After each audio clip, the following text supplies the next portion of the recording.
Hello दोस्तों, आज की कहानी है करवा चौथ की। कहानी सुनने के बाद प्लीज़ हमारे चैनल को सब्सक्राइब करें। आइए सुनते हैं करवा चौथ की कहानी। बहुत समय पहले की बात है। एक साहूकार के 7 बेटे और उनकी एक बहन करवा थी। सभी सातों भाई अपनी बहन से बहुत प्यार करते थे, यहाँ तक कि वे पहले उसे खाना खिलाते और बाद में स्वयं खाते थे। एक बार उनकी बहन ससुराल से मायके आई हुई थी। शाम को भाई जब अपना व्यवसाय बंद कर घर आए तो देखा उनकी बहन बहुत व्याकुल थी।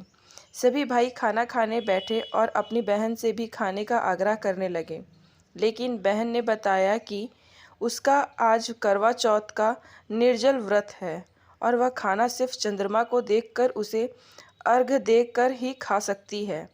चूँकि चंद्रमा अभी तक नहीं निकला है, इसलिए वह भूख प्यास से व्याकुल हो उठी है। सबसे छोटे भाई को अपनी बहन की हालत देखी नहीं जाती और वह दूर पीपल के पेड़ पर एक दीपक जलाकर चलनी की ओट में रख देता है। दूर से देखने पर वह ऐसा प्रतीत होता है कि जैसे चतुर्थी का चांद उदित हो रहा है। इसके बाद भाई अपनी बहन को बताता है कि चांद निकल आया है, तुम उसे अर्घ्य देने के बाद भोजन कर सकती हो। बहन खुशी के मारे सीढ़ियों पर चढ़कर चांद को देखती है। उसे अर्घ्य देकर खाना खाने बैठ जाती है। वह पहला टुकड़ा मुंह में डालती है तो उसे छींक आ जाती है। दूसरा टुकड़ा डालती है तो उसमें बाल निकल आता है और जैसे ही तीसरा टुकड़ा मुंह में डालने की कोशिश करती है तो उसके पति की मृत्यु का समाचार उससे मिलता है। वह बौखला जाती है। उसकी भाभी उसे सच्चाई से अवगत कराती है कि उसके साथ ऐसा क्यों हुआ। करवा चौथ का व्रत गलत तरीके से टूटने के कारण देवता उससे नाराज हो गए हैं और उन्होंने ऐसा किया है।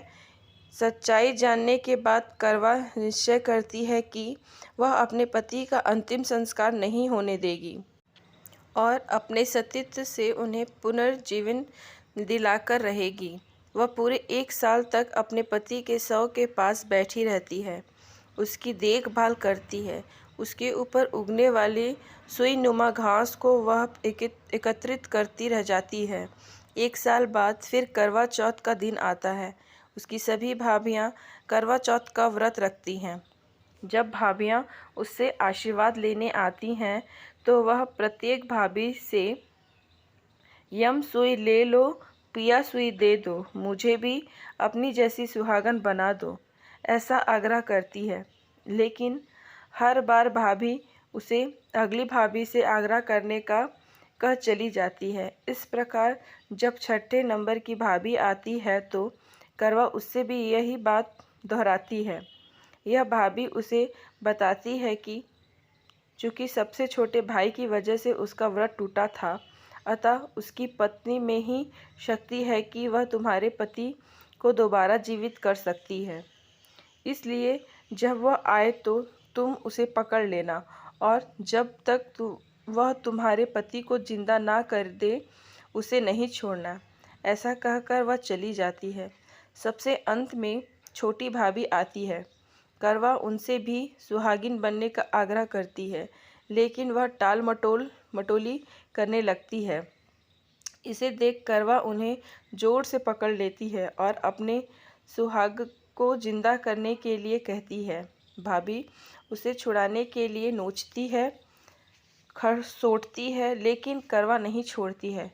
अंत में उसकी तपस्या को देख भाभी पसीज जाती है और अपनी छोटी उंगली को चीरकर उसमें से अमृत उसके पति के मुंह में डाल देती है। करवा का पति तुरंत श्री गणेश कहता हुआ उठ बैठता है।